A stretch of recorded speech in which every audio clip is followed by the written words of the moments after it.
Ryan Reynolds here for, I guess, my 100th Mint commercial. No, don't. I mean, honestly, when I started this, I thought I only have to do like 4 of these. I mean, it's unlimited premium wireless for $15 a month. How are there still people paying 2 or 3 times that much? I'm sorry, I shouldn't be victim blaming here. Give it a try at mintmobile.com/switch. Whenever you're ready. $45 upfront payment equivalent to $15 per month. New customers on first 3-month plan only. Taxes and fees extra. Speed slower above 40 gigabytes. See details.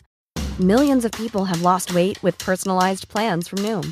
Like Evan, who can't stand salads and still lost 50 pounds. Salads generally for most people are the easy button, right? For me, that wasn't an option. I never really was a salad guy. That's just not who I am. But Noom worked for me. Get your personalized plan today at Noom.com. Real Noom user compensated to provide their story. In 4 weeks, the typical Noom user can expect to lose 1 to 2 pounds per week. Individual results may vary. Hello, you are listening to Just Films and That. This is the podcast where we talk about films we think deserve a little bit more love. Whether they're underrated or underseen, we're going to talk about them. So, let's see what it is this week.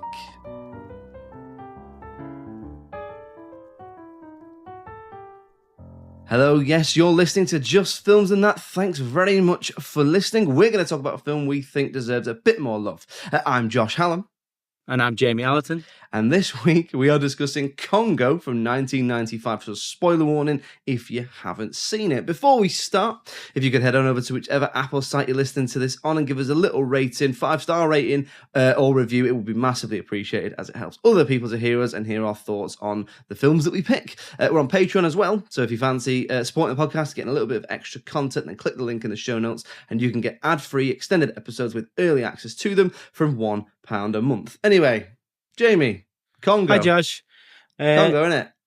Congo is great, Congo, isn't it? that's what you picked. You picked it, haven't you? Don't be angry. This is great. I'm not angry. Let's just, we'll Josh, save it now. Mate, you want to step down right now, okay? I absolutely love this film. So you've picked Congo. Tell the guys at home what's it about, but more importantly, why did you pick it? I can't wait to hear this. Okay, in 1995, Frank Marshall brought us Congo, an adaptation of a Michael Crichton book about an expedition to get a domesticated gorilla back into the jungle, but made complicated by an ex-CIA agent, now communications tech rep, tagging along, looking for a missing ex-fiancé and the diamonds which will power the next step in communications, maybe. Tim Curry is also there. Tim Curry is also there. And he's got an accent, hasn't he? Oh my God, has he? Herkimer Homolka, formerly of Romania, free from the chains of Ceausescu. I mean, I know AI wasn't around in 1995, but if it was writing dialogue, then it would sound a lot like that. Yes, so it's based on the Michael Crichton book. This is your reminder that I always like to remind people, because it's not a very little known fact. It's a little known fact even that Michael Crichton was nearly 7 foot tall. Anyway, Jamie, really, he was 6'9". Yes. Didn't he? He played the Brachiosaurus at the start. Yes, of it was Jurassic part Park. of his. It was part of the rights sale. He played the tallest one. Anyway, why have you picked it then? Underseen, underrated, both? Underrated. I think enough people know about this. Like they know it as the talking gorilla movie, but this is definitely underrated because it's fun. It's got a sense of fun, and I genuinely think like the tone of this was just a little bit off, and then 4 years later they cracked it with The Mummy. This is almost The Mummy. Yeah, no, I think that's fairly spot on in terms of like the template of it all. Yeah, and this thing is on, I've got it written in capitals on my notes, this movie is on rails. Like, it moves so fast. It does move fast. To the point that it actually has no narrative. It's sort of like so obviously we'll get into this. The main criticism I get from this film, as in not my opinion, the general consensus is that it's just sort of following in the wake of Jurassic Park. Yeah, I mean, this is doing that again, basically. It's Frank Marshall, who was a producer on Jurassic Park, and like I didn't mention, Frank Marshall is like a super producer who's done like Back to the Future, Jurassic Park, pretty much anything Spielberg involved, and then unless it's a TV movie or a music video, he's directed 4 movies. Do you know what those 4 movies are? No, Congo, right, obviously. So, Congo, Arachnophobia. Oh, right, okay, yeah. Alive, the Let's Eat Our Mates in the plane crash one. Yeah. and 8 Below with Paul Walker, where he's looking after the dogs. I have not seen any of those films apart from Congo. I don't even think I've seen Arachnophobia. You haven't seen Arachnophobia? Oh, mate, that's got to be a future episode. I get it mixed up with 8-Legged Freaks because they're so similar. So I hadn't seen this one before, and I realised that I thought that this was the one where Anthony Hopkins has been living in the jungle. Oh, The Edge.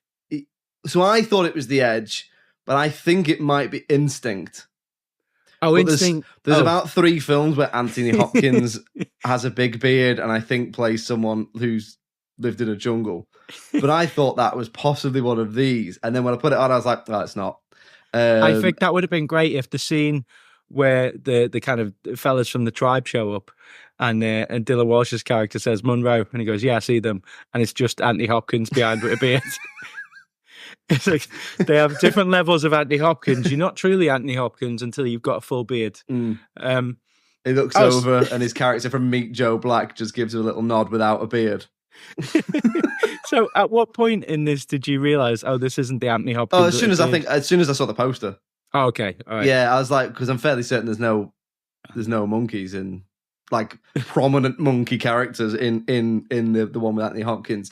But anyway, so let's get stuck into it then. So obviously my first question is, do you owe Ernie Hudson money? Because this is your third or fourth pick and it's the second Ernie Hudson film. I absolutely love Ernie Hudson. This was an accident, and then I realised, like, I'm actually pretty angry that you guys have already done The Crow. Because he's in that. That would have been the Crow sequels. No, he's got too much dignity for that, hasn't he? Yeah. But again though, Ernie Hudson brings it in this. You know? Do you know what he does? He does bring it in this. He again, when I was reading about it, I managed to avoid the scores, but I did see that it was generally not that well considered, which is obviously normally the case with these films because we're making the argument that they deserve more love. One of the things I did see was like, what's his accent all about? But when I was watching it, I was like, instantly, I was like, I immediately know what he's going for. He's going for old school adventurer. Yeah, I mean, that's what he's doing. He's not.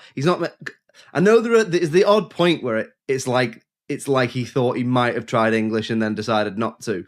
But I don't think that's. I think what he's doing is doing old school adventurer. Like if you think of like Errol Flynn and Douglas Fairbanks and all that sort of stuff. Kind of Clark Gable-y, you know. Clark Gable, it's exactly. Old school, adventure accent. Mid-Atlantic, not English, not American, but a bit of both. And I still quote him. I still say to my brother, "Don't be so damn John Wayne." And because I believe, again, when I was reading about it, this is one of his favourite roles.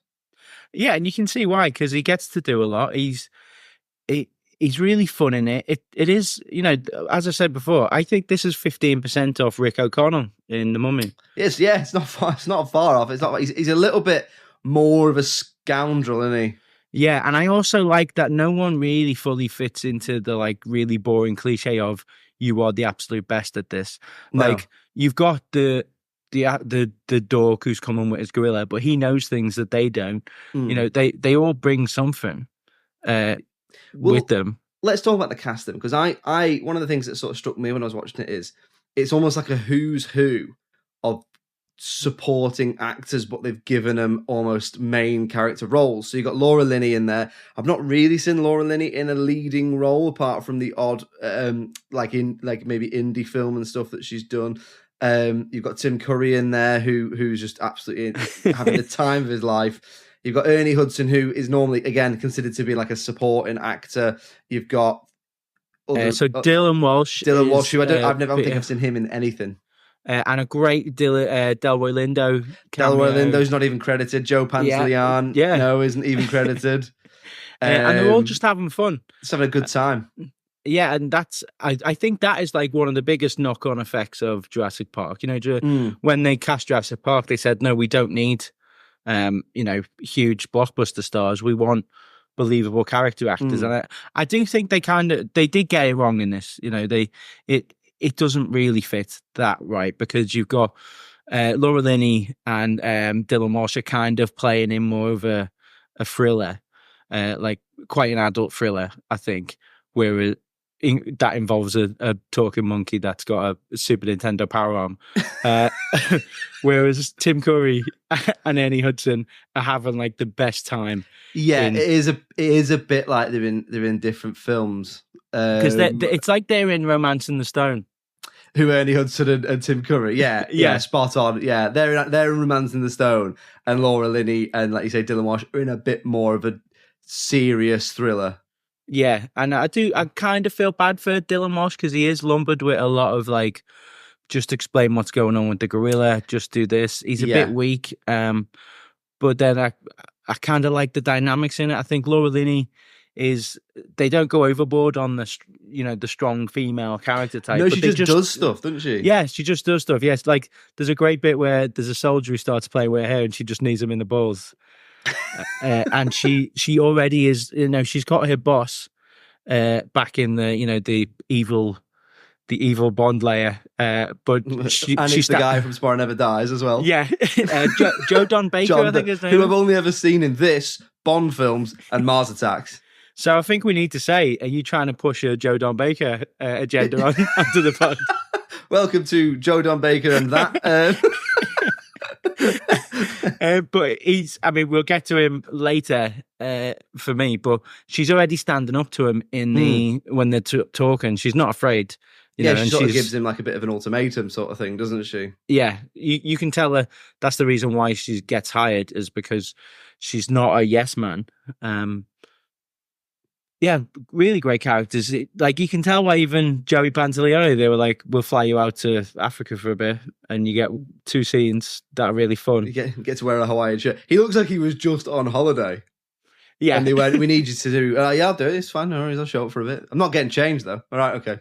Yeah, do we mention I think the greatest scene in this is the Delroy Lindo scene. I mean, it's great. He's another one. He has the ability, Delroy Lindo, to be memorable in the shortest time. So we did Gone in 60 Seconds. Obviously, he's in that quite a lot. But there are other films where he does just show up and is like, I'm going to be charming and I'm going to be the guy and then I'm going to leave again. He's great. So he plays a Ugandan, some sort of military figure. Yeah. And they basically have to bribe him to get into Congo, or as it was known at the time, Zaire. And he kind of knows everyone as well. Like, he's very smart, and he's with it. And it's a very fun scene because he wants a bribe, but he doesn't. He's being subtle about it, and he's using like the politics that are going on, and he just tells Tim Curry to stop eating a sesame cake, and he hates Tim Curry basically. Yeah, and the film kind of wants.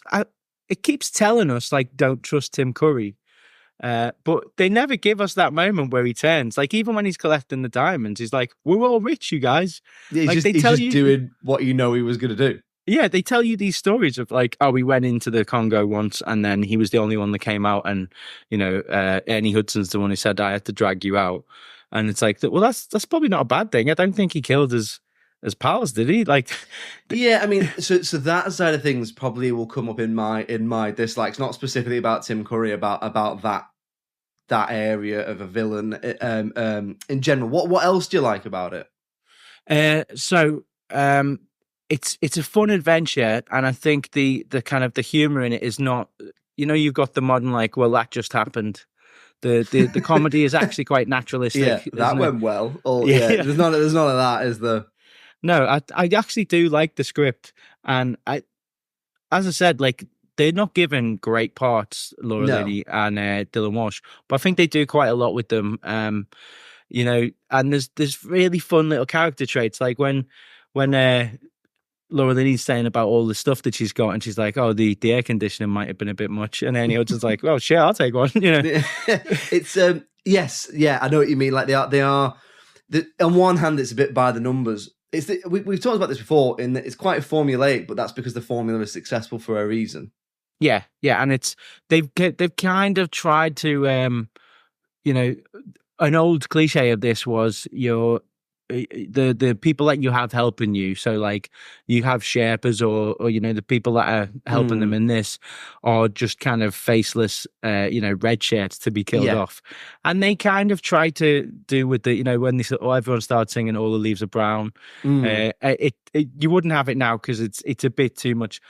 people in Africa are just like us. Look, they sing songs just like us, but they do try and show a big character. I really liked Munro's right-hand man as well, Kahega, Mr. Echo from Lost. Yes, and he's in the he played Killer Croc in the Suicide Squad, and he's in the first Bourne film. I actually felt sad when, spoiler, he dies, and they shoot that really well as well. Yes, yeah.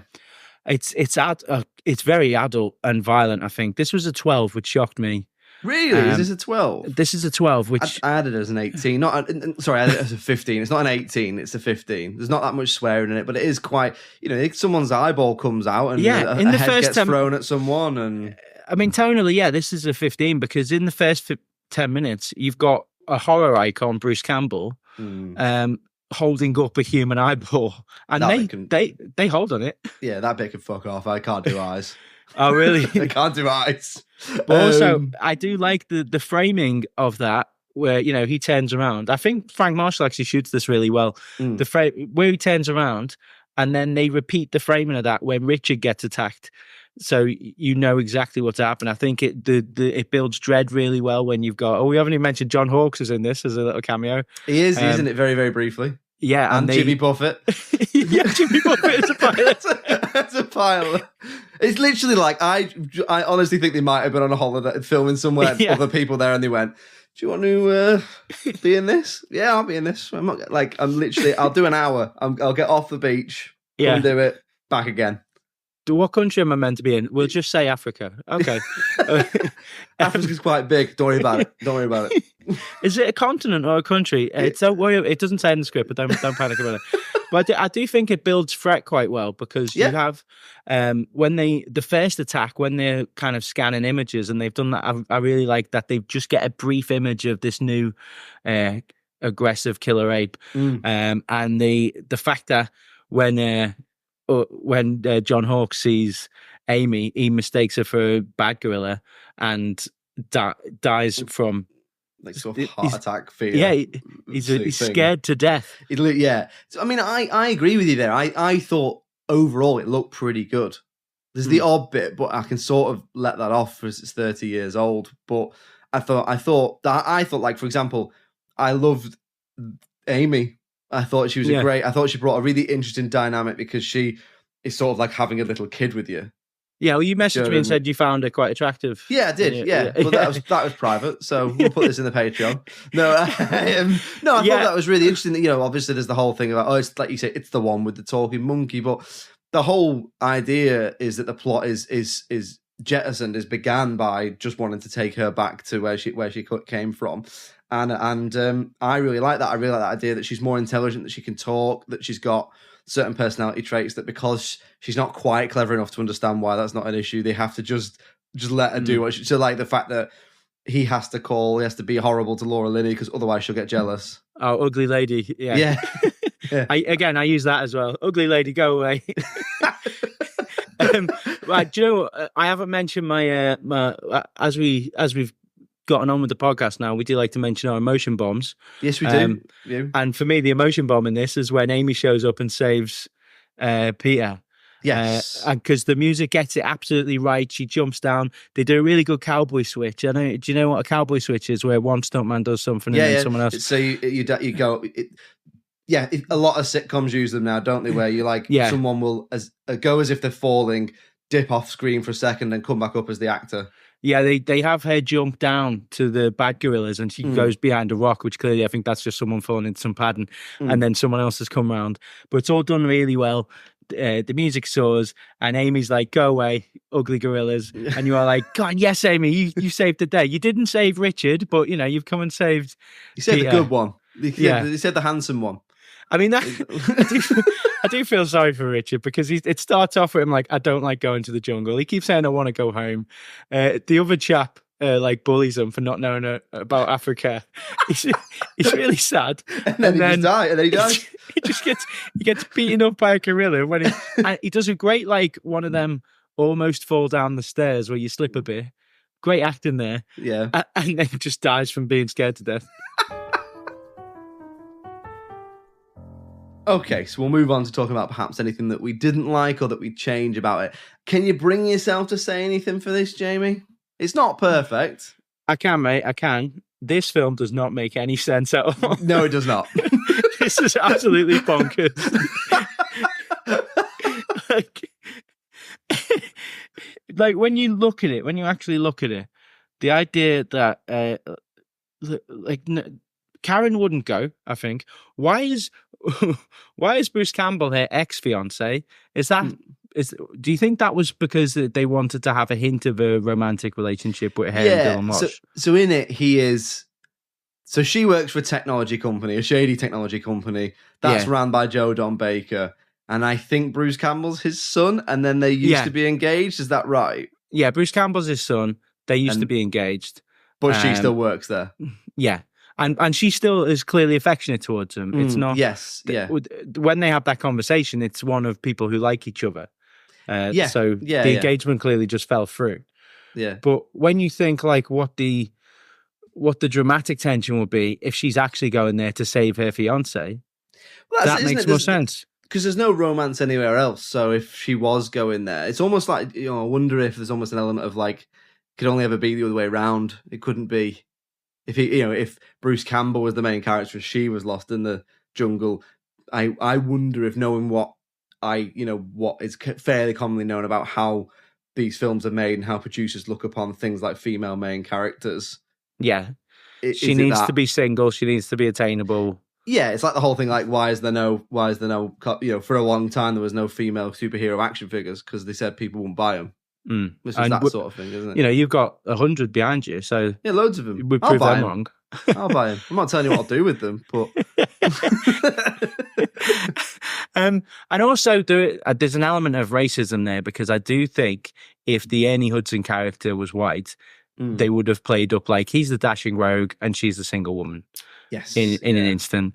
But instead, he's at no point do they play that as a romance, even though Ernie Hudson if he's taken people on these trips through the jungle, if there's ever been a female there, he's probably wooed them enough. Definitely.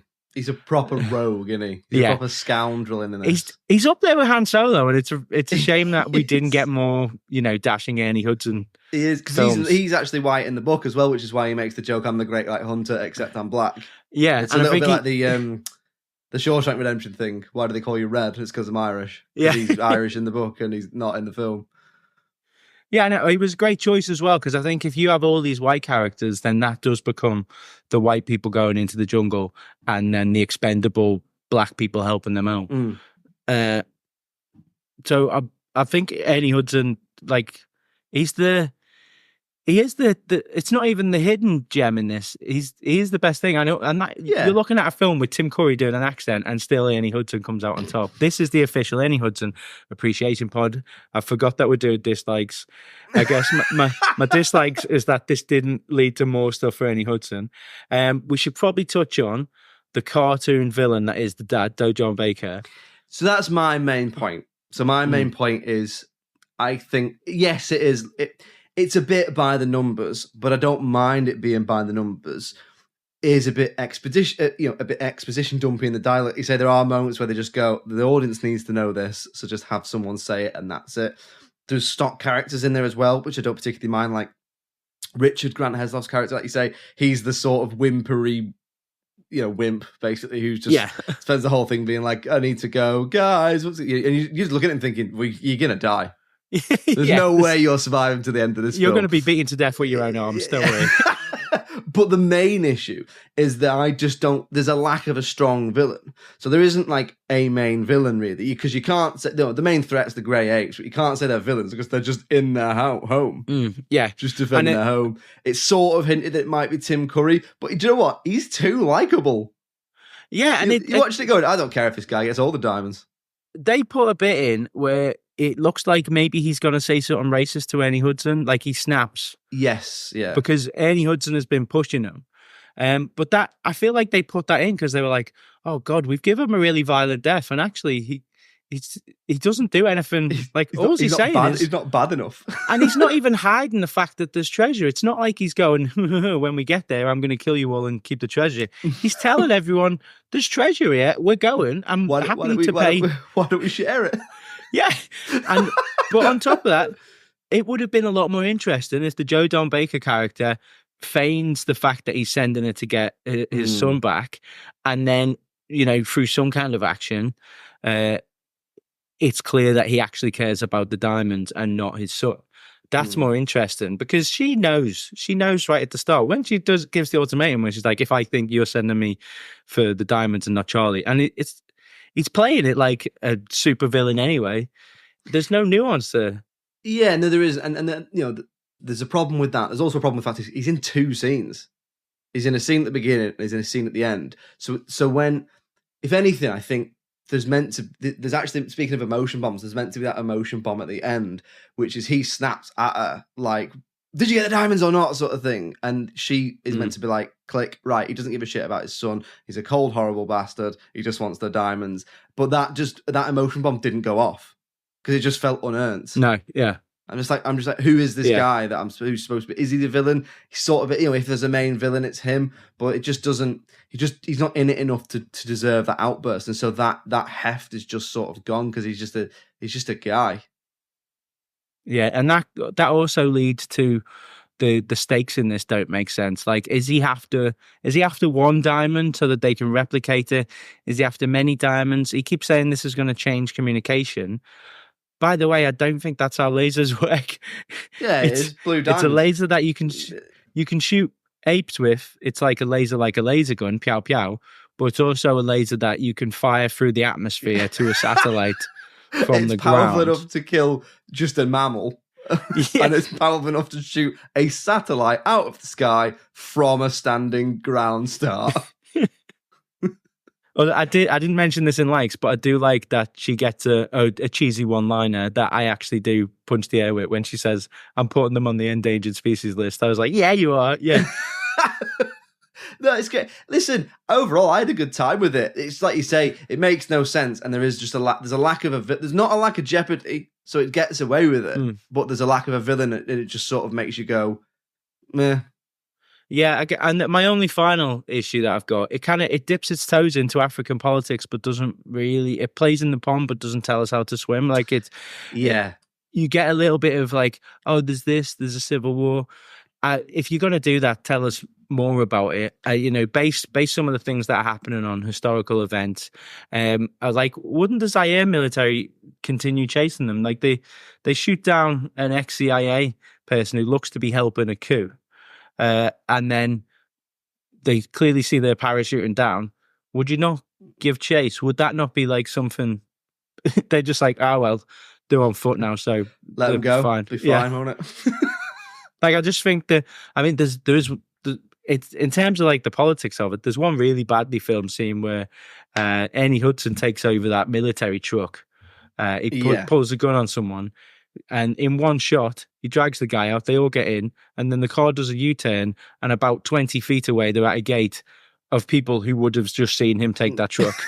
It's like a video game, isn't it? Like, if you're not in the room, they can't see you shooting their mates. And the music starts building like, oh, will they get through? Ooh.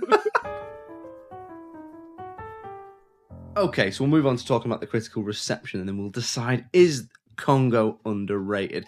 I haven't seen the critical reception, but you've got it there. Based on what you've said, I don't think this did well. I think this could be quite low. I personally think this is a solid 6. I'm thinking, though, we're looking into the 4s maybe. Or worse, could be. I don't know. You're looking at your face.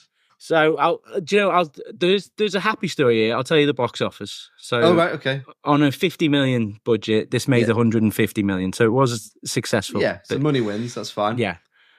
But God. Are you ready for your maths? Yeah, go on. IMDb, 5.3. Okay. It's a bit harsh. Yeah.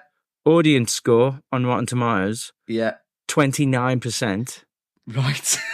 Critic score on Rotten Tomatoes, 20%. Ooh, so that averages out to 34 or 3.5-ish out of 10. Harsh.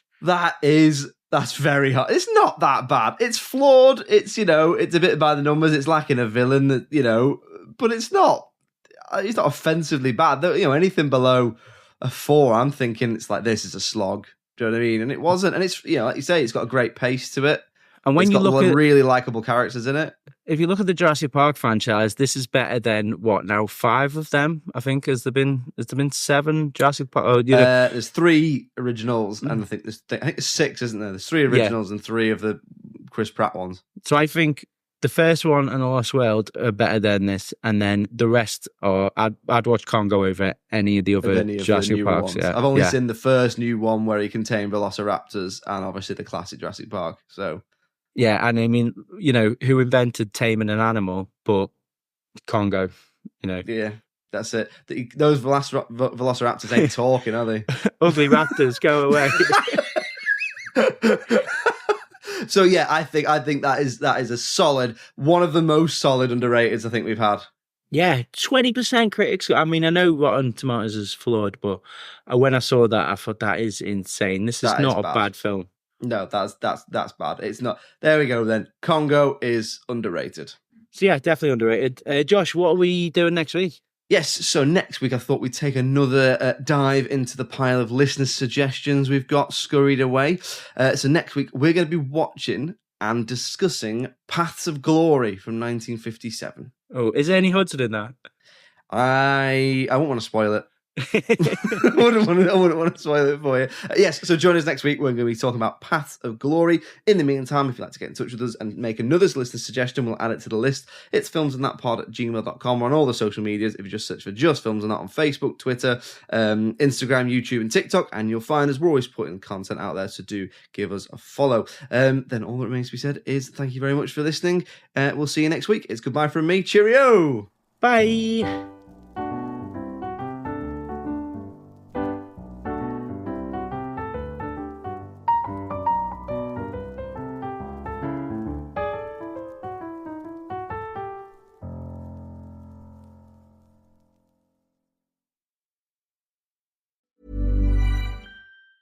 Want to teach your kids financial literacy, but not sure where to start? Greenlight can help. With Greenlight, parents can keep an eye on kids' spending and saving, while kids and teens use a card of their own to build money confidence. As a parent, you can send instant money transfers, set up chores, automate allowance, and more. It's a convenient way to run your household, customized to your family's needs, and the easy way to raise financially smart kids. Get started with Greenlight today and get your first month free at greenlight.com/Acast.